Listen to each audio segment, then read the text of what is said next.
सज्जनों, शैलेंद्र दर्शन चैनल पर आप सभी का एक बार फिर से स्वागत और अभिनंदन।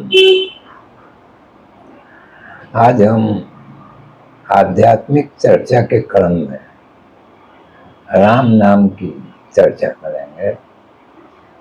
राम नाम के प्रताप के बारे में चर्चा करेंगे। अभी कुछ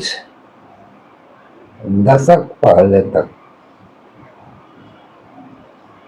व्यक्तियों के नामों में राम लगाकर और उनकी पदवियों में भी राम शब्द का प्रयोग करके नामकरण किया जाता था, लेकिन आजकल यह कम हो गया है।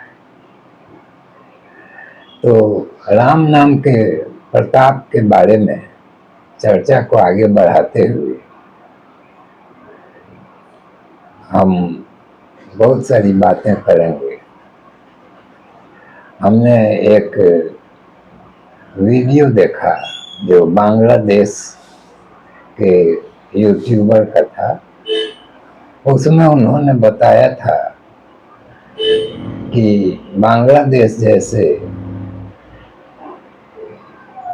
इस्लामिक देश में, जहाँ मुस्लिमों की तादाद लगभग 92-93% है, वहाँ 2 लाख के लगभग स्थानों के नाम राम शब्द से संयुक्त हैं। अभी वहाँ एक राम जी की भव्य प्रतिमा स्थापित करने का उपक्रम चल रहा है, जिसका वहाँ के कट्टरपंथियों ने विरोध भी करना शुरू किया है। लेकिन जो भी हो, राम नाम के प्रताप की हम चर्चा कर रहे थे, तो इसी क्रम में हमने इस तथ्य को बताया। इसी प्रकार सारे विश्व में राम नाम की ख्याति प्रख्याति बहुत प्राचीन काल से फैली हुई है। अब तात्कालिक समय में इसकी चर्चा करें तो हमने पाया कि राम मंदिर की स्थापना किस प्रकार से राम नाम के प्रताप से, सनातनियों के एकजुटता से संभव हो पाया। बहुतों ने अपने जान और प्राण बलिदान किए, लेकिन राम नाम के प्रताप से राम मंदिर अयोध्या में अपनी संपूर्ण भव्यता के साथ बनकर तैयार हो गया। इसी तरह अभी वर्तमान समय में हाल ही में पश्चिम बंगाल में राम नाम के प्रताप से भले ही कोई राजनीतिक पार्टी जीती हो, लेकिन प्रताप राम नाम का ही रहा। राम नाम के प्रताप, राम नाम के उद्घोष और जय श्री राम के उद्घोष से यह प्रदेश उत्ताल हो गया और हाल ही में यहाँ संपादित चुनाव में राम नाम का अवलंबन लेकर जिस पार्टी ने यहाँ अपना प्रचार प्रसार किया, वह जीत चुकी है और अपना शासन स्थापित कर चुकी है। तो सज्जनों, राम नाम के प्रताप के संदर्भ में अनगिनत बातें हैं, अनगिनत कहानियां हैं, और यह क्रम और सिलसिला भविष्य में भी चलता रहेगा। वैसे आमतौर पर ऐसा लगता है कि सामान्य जन में राम नाम के प्रति या भगवान श्री राम के प्रति या सनातन धर्म से संबंधित देवी देवताओं के प्रति श्रद्धा भाव में, भक्ति भाव में कुछ कमी आ गई है, लेकिन ऐसा बिल्कुल नहीं है। जब सनातन चेतना पर किसी प्रकार का संकट या आघात, व्याघात उपस्थित होता है तो सनातनी सत्ता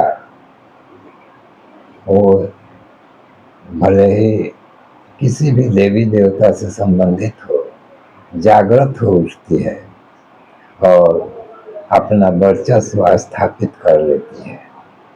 इस संबंध में बहुत से कुतर्क हो सकते हैं, लेकिन हमें कुतर्कों में नहीं जाना है, हमें पॉजिटिव हुए अर्थात सकारात्मकता की तरफ चलना है।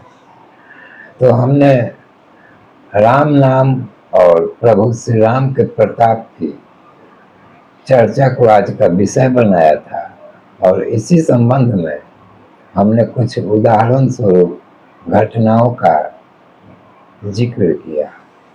वैसे कहना नहीं होगा कि बहुत से मुस्लिम राष्ट्रों में भी राम नाम, प्रभु श्री राम और यहाँ तक कि संपूर्ण रामायण की गाथा आज भी मूर्तिमान और जीवंत स्थिति में है। जैसे कि इंडोनेशिया देश जो मुस्लिम राष्ट्र है, लेकिन वहाँ आज भी श्री रामचरितमानस का मंचन और श्री रामचरितमानस के सभी प्रमुख पात्रों का मूर्तिकरण समूचे इंडोनेशिया में पाया जाता है और वहाँ की मुस्लिम जनता अपनी सांस्कृतिक धरोहर के रूप में प्रभु श्री राम से संबंधित इन स्मरणों को आज तक संजोए हुए है और भविष्य में भी संजोए रखेगी। अपने भारतवर्ष में कुछ सनातन विद्वेषी, हालांकि वे मूल रूप से सनातनी ही हैं, उत्पन्न हो गए हैं और वे अपने निहित स्वार्थों के कारण सनातनी परंपरा के देवी देवताओं या इससे संबंधित जो भी सांस्कृतिक उद्यम है उनका वे विरोध करने का असफल प्रयास करते हैं। उससे कुछ होना जाना नहीं है। जैसा कि हमने चर्चा किए थे, पश्चिम बंगाल राज्य में जब सनातनियों के प्रति वहाँ के पूर्व शासक ने जब विद्वेष मूलक बातों का सीमा से अधिक उच्चारण कर दिया तो सनातनियों के जनमानस में श्री राम नाम का प्रताप प्रखर हो उठा और समूची राज्य सत्ता उलट गई और राम नाम का आश्रय जिस पार्टी ने लिया हुआ था उसकी सत्ता आज वहाँ स्थापित है। तो सज्जनों, राम नाम के प्रताप की चर्चा विस्तृत रूप से यहाँ करना संभव नहीं है, क्योंकि हमारे शब्द सीमित हैं और राम नाम का प्रताप असीमित है। तो सज्जनों, इस वीडियो को हम यहीं सीमित करते हैं। फिर मिलेंगे अगले वीडियो में इसी प्रकार किसी धार्मिक, मांत्रिक, आध्यात्मिक या ईश्वर अनुसंधान संबंधी चर्चा विमर्श के साथ। एक अनुरोध कि मेरे चैनल को लाइक करें, शेयर करें और सब्सक्राइब करें। फिर मिलेंगे अगले वीडियो में। धन्यवाद।